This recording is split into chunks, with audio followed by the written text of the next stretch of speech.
file.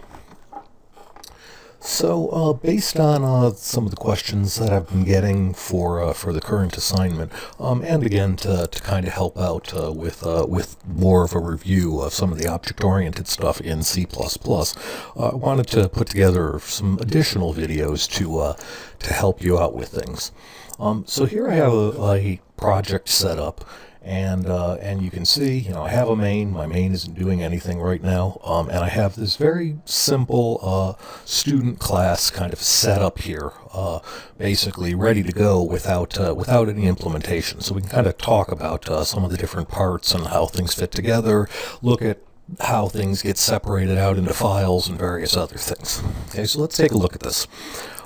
So notice, of course, we have class student. That basically is everything here. Of course, one of the big things you do have to watch out for this little having the semicolon after outside the curly brace. It's a little weird in C++. You don't see that a lot in C++, but this is one of the places where you have to have it. Let's see. Sure, we'll do that.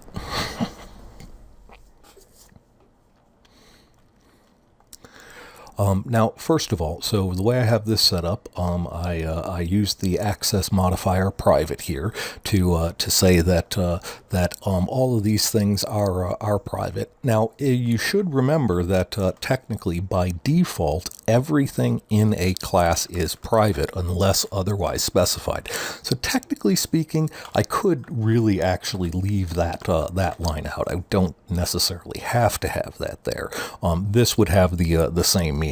Of course, I do want the public because these are things that I do want publicly available. Okay, so our student class, our student objects, every student's going to have a name. Every student's going to have a GPA. Okay, now we have just a handful of member functions and one friend function. And again, I'll talk a little bit about each of these. Okay, so first thing we have is the constructor of the class. Of course, the name of the constructor is always the same as the name of the class, right? So we're in the student class, and therefore we have the member function student, which that is a constructor.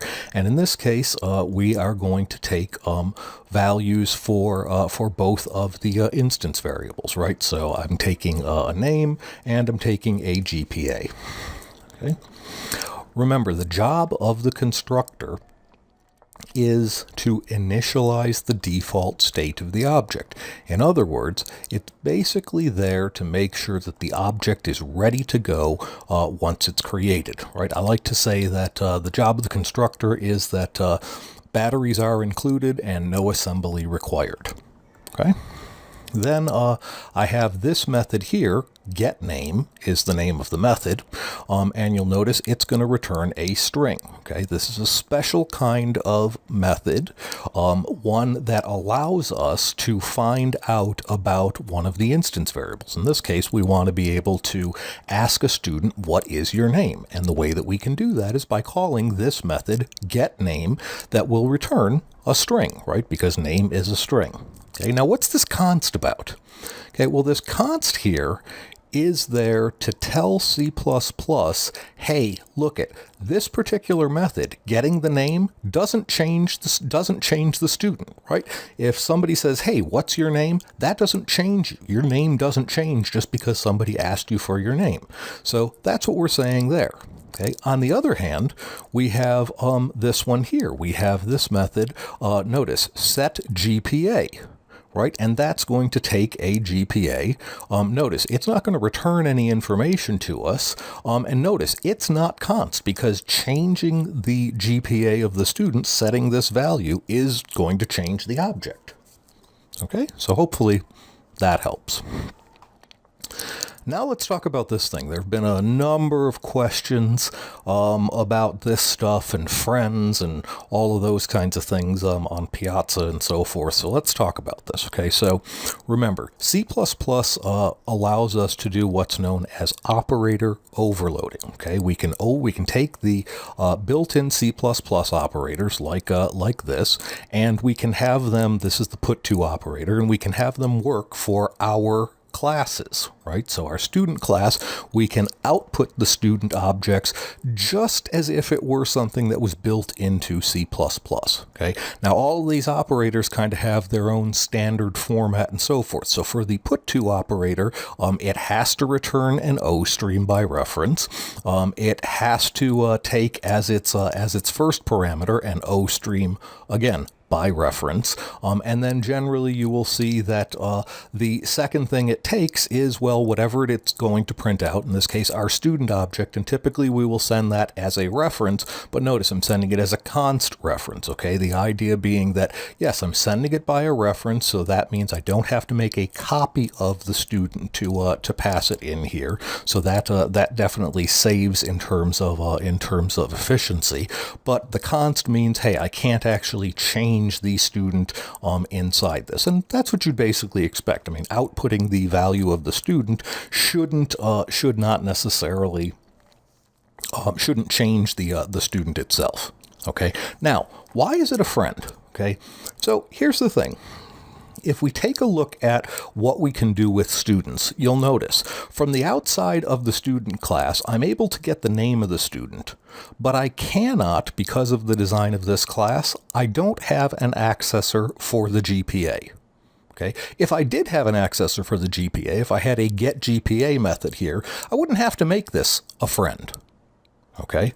The friend basically says this thing, this function can access any of the private parts of the class. There is an adage in C++ that only you and your friends can touch your private parts, right? There's the friend, okay?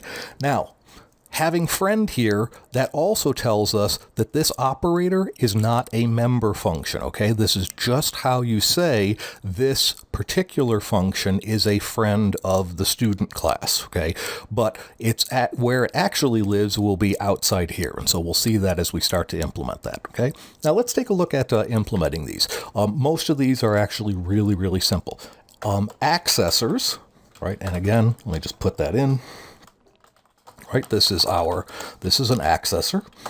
This one is a mutator. Okay, and so forth. All right, so what I'm going to do is I'm going to start off actually by implementing everything right here in line. It's not the usual style that one uses in C++, but I'm going to do it that way. And then in another video, we're going to show how to break that out into separate files and talk about some of the other things with that. Okay, so anyways, the accessor. It's really simple. It's one line, right? What's the name of this student? Oh, all we have to do is return the name field. That's it. Okay, and we can format it sort of like a normal function if that makes you happier, right? But there it is. That's all the code there is, right? So when somebody says what's your name by calling getName on a student object, we return the name of the student. Okay, done. Easy peasy.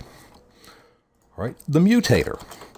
Similarly, very, very easy. Okay, so all we're going to do is I'm going to set the GPA to a new GPA. Okay, like so. And so a lot of times, you know, you'll see stuff like that where it really is just that simple. You might have some additional error checking in here. So, you know, for instance, we know that GPAs have to be between 0 and 4. So we could have a little check in here that says, okay, as long as the new GPA is greater than or equal to 0 and less than or equal to 4.0,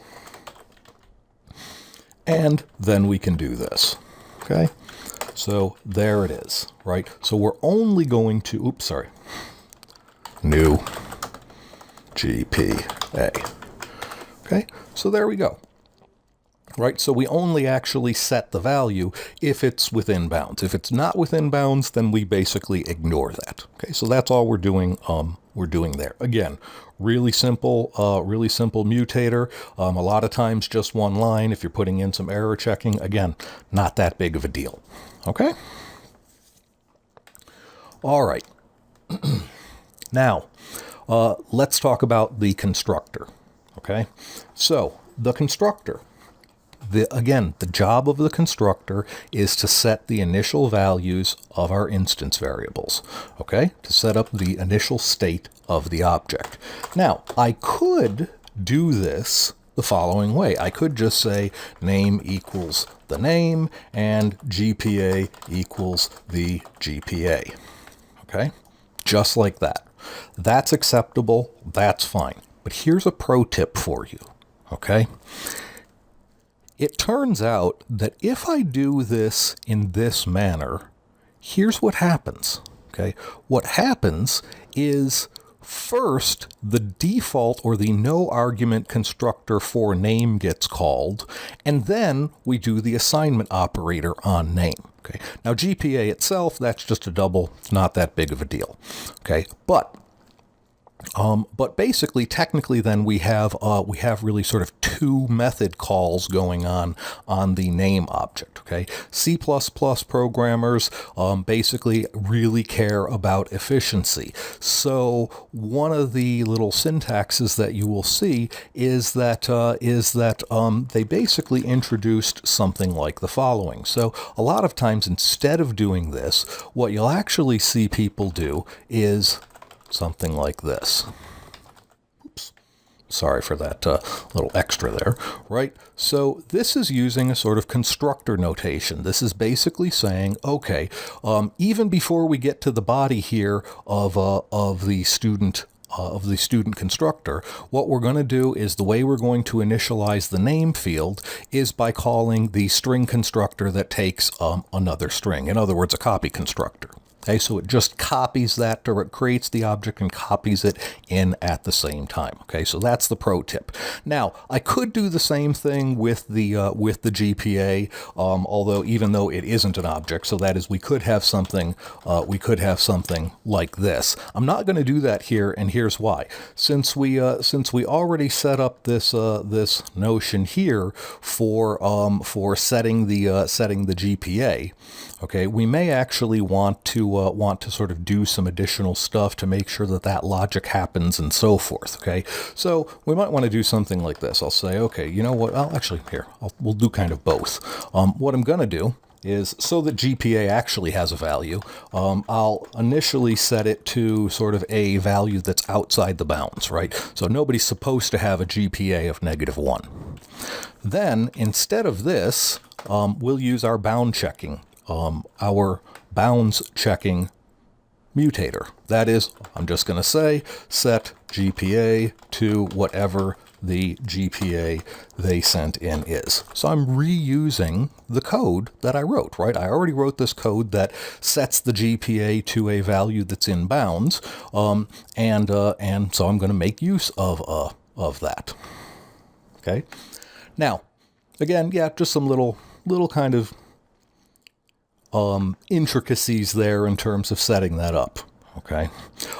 The other thing is, here I'm kind of dealing with, I'm sort of faking it, because what I end up with is I do have, if somebody gives us a GPA that's outside the value, we could end up, at the very least, we are controlling kind of explicitly where the GPA is set, right? So if they give me a value that's, say, a GPA of 13, well, I'm going to end up with a student object that has a GPA of -1.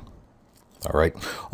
Realistically, in sort of production level code, probably what we'd actually do with something like this is to throw an exception and sort of halt the construction of the object altogether. But I don't want to get into exceptions here. That's going to kind of make things muddier and so forth. All right. So there I have my constructor.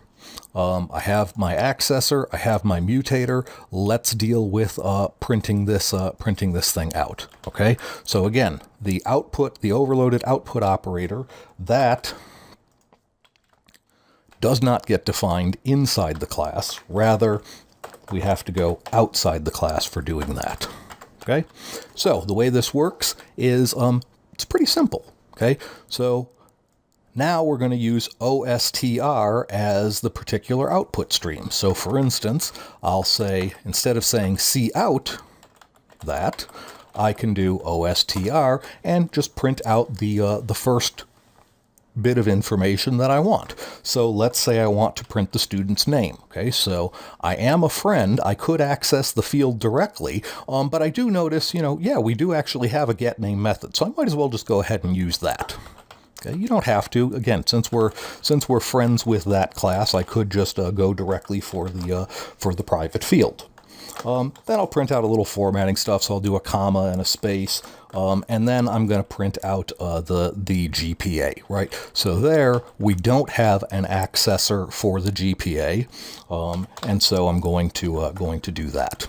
Okay, so I say, all right, print out the GPA, and then finally, when we're done, since we have to return an O stream by reference, right, we just return the O stream that we were using, okay?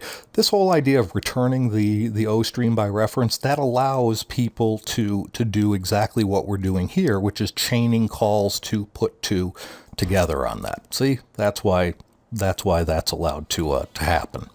Okay, so now that we have that implemented, let's actually try that out. Let's create a couple of student objects, right? So I'll say S1 is a student, and we'll use our little universal initializers, right? So I'll create a student named Cecilia, and let's say that she has a 3.8 or 3.8 GPA, okay? And then I can create another student, and maybe that'll be Sam, and maybe she has a 3.1 GPA, right? And now we can actually print these things out. So for instance, I could say, okay, print out S1, and then do and L, right? So see, notice, I'm printing out that student to standard out, and so that's going to call this function here. So in that case, Oster is actually going to be bound to standard out. Just to kind of show you another use of such a thing, suppose I used the standard error stream and decided to print out the second student, right? So again, then Oster is going to refer to that. If I had a file output stream and wanted to write these things to a file, well, again, then I'd use one of those, and so you get the idea. Let's go ahead and run this, check that this is actually working. Okay, right, so there we do see them out of order. The reason for that is cout is buffered, whereas standard error isn't. So what happens is it starts to print that stuff out, but yeah, the standard error one does get printed kind of first. Okay, but again, so I can change this back to cout just so that we can see that yes, those will actually happen in order. Okay. So that's the first video in this series of kind of dealing with this. On our next video, we're going to take a look at separating the elements of this class into separate files, into .h and .cpp, and see what we need to change and what we need to do to make that happen.